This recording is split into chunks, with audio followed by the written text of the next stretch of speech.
కరీంనగర్ నగరంలోని 35వ డివిజన్లో ఉన్నటువంటి సర్వే నెంబర్ 1015లో 2003 సంవత్సరంలో మా తండ్రి గారు బండి భీమయ్య గారు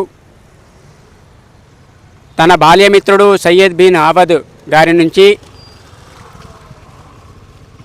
9-4-205 ఇల్లు మరియు ఖాళీ స్థలం సుమారు 300 గజాలతో సహా కొనుగోలు చేయడం జరిగింది మా తల్లిగారి పేరు మీద.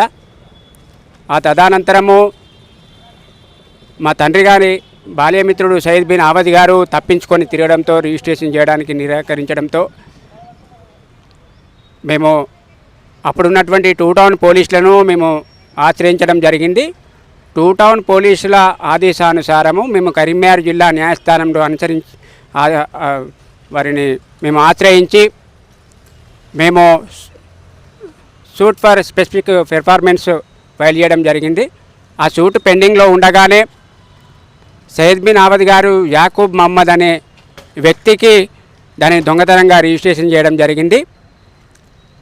ఆ అట్టి సూట్ కూడా పెండింగ్లో ఉంది. పెండింగ్లో ఉండగానే యాకూబ్ మహమ్మద్ తన తల్లి షమీం పేరు మీద గిఫ్ట్ డీడ్ చేయడం జరిగింది. అటు సూటు ఈపీ కూడా పెండింగ్లో ఉంది.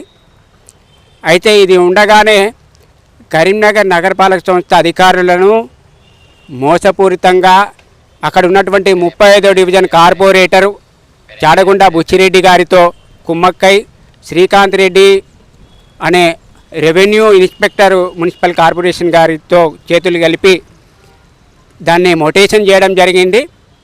ఆ మొటేషన్ ఆధారంగా మా ఇంటికి గడ్డపారలతో ఈ నెల 3/2/2024 రోజు సాయంత్రం 7 గంటల ప్రాంతంలో నేను పని ముగించుకొని ఇంటిలోకి మా న్యాయవాది సాదినేని ప్రభాకర్ గారితో వెళ్తున్న తరుణంలో గడ్డపారలతో మా మీద దాడికి యత్నించిన సమయంలో నేను అప్రమత్తమై గేటుకు వెంటనే తాళం వేసి 100 డయల్ ద్వారా ఫిర్యాదు చేయడం జరిగినది.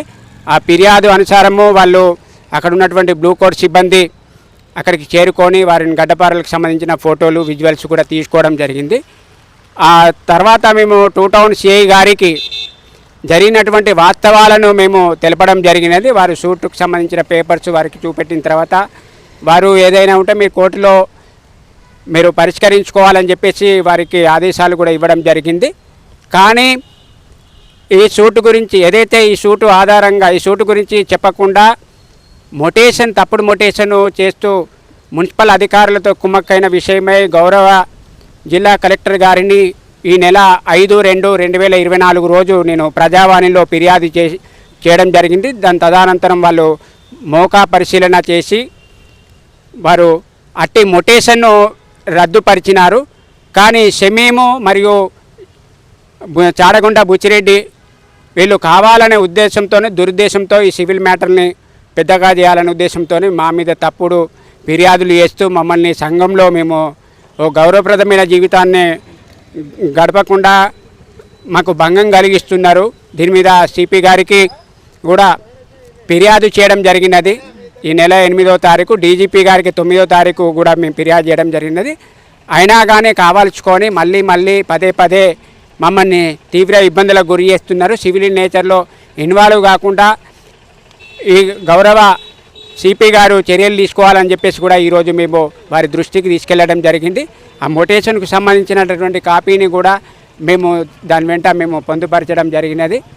కాబట్టి ఒకటే చెప్తున్నాం, మా గౌరవప్రదమైన జీవితానికి భంగం కలిగిస్తూ సివిల్ నేచర్లో ఇన్వాల్వ్ అవుతున్న కార్పొరేటర్ మరియు షమీం మరియు ఇతరుల మీద ఆ గడ్డపారలు పట్టుకొచ్చిన వాళ్ళ మీద క్రిమినల్ కేసులు బుక్ చేసి నమోదు చేసి వారిని వెంటనే చట్టపరమైన చర్యలు తీసుకుంటూ రిమాండ్ చేయాలని కోరుతున్నాం. లేని పక్షంలో గౌరవ ఉన్నత న్యాయస్థానం హైకోర్టు గారిని మేము అప్రోచ్ అవుతాం. ఖచ్చితంగా ఈ సివిల్ నేచర్లో ఇన్వాల్వ్ కాకుండా పోలీసు యాంత్రాంగం ఎవరైతే గౌరవ కమిషనరు డీజీపీ గారు వెంటనే 2 టౌన్ పోలీసులకు ఆదేశాలు ఇవ్వాలని, మమ్మల్ని ఇబ్బంది కలిగించకుండా మాకు ప్రాణహాని ఉన్న దృష్ట్యా మా కుటుంబానికి రక్షణనివ్వాలని ఈ సందర్భంగా మీడియా పరంగా కోరుతున్నాను. ఒకవేళ మాకు ఎటువంటి ప్రాణహాని జరిగినా 35వ డివిజన్ కార్పొరేటరు చాడగుండ బుచ్చిరెడ్డి గారు మరియు షమీం మరియు ఇతరులు కారణమవుతారని కూడా చెప్తున్నాము ఈ సందర్భంగా.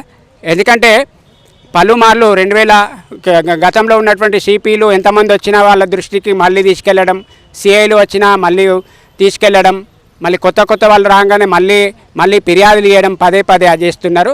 కాబట్టి ఈ విషయమే ఉన్నత న్యాయస్థానాన్ని ఆశ్రయిస్తామని సందర్భంగా తెలియజేస్తున్నాం. కాబట్టి మాకు రక్షణ కల్పించాలని సందర్భంగా కోరుతున్నాను.